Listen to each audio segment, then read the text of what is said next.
This video is for educational purposes, explaining some of the facts regarding the wrongful conviction of Winston Walters. Now you see two males. One of them was identified by the victims for being at the crime scene the night of the crime and participating. Another one was convicted of the crime with no evidence or proof that they were ever involved. So let's get down to it. This here is Jeremy Roebuck. He is the nephew of the victims. On the night of the crime, both victims identified their nephew as being one of the perps with 99.9% certainty.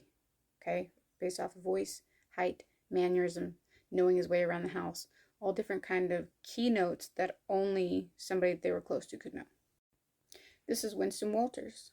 Winston Walters has never been identified by either victim. Well, mostly because they don't know who he is and he doesn't know who they are. Now let's talk just briefly about motive, right? Winston here was an up-and-coming star. He'd been on Mudcats for 2 years, worked on American Idol Season 12, and made a movie.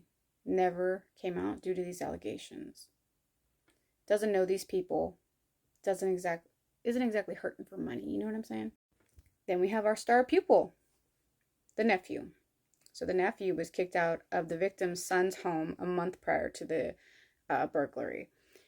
The nephew also had his car repoed by the victims. The victims repoed his car about 2 weeks before this crime happened. Evidence at the crime scene? Nothing regarding this kid. Everything regarding this guy. So a secret key to the garage was found that only family knew about. Bing! The garage was not broken into but opened with the key.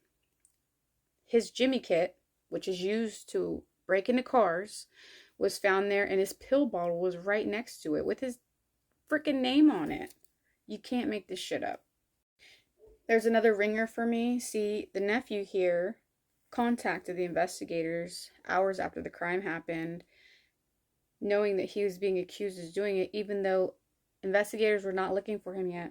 They were still casing the whole crime scene, and he was already saying, I didn't do it.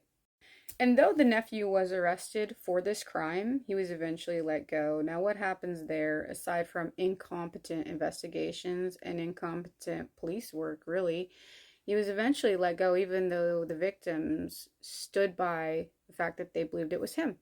This kid was brought in about a year after the crime happened and used as a scapegoat by coerced criminals, career criminals, who all got deals off of his life. Click that link in the bio. Sign it, share it, help save his life.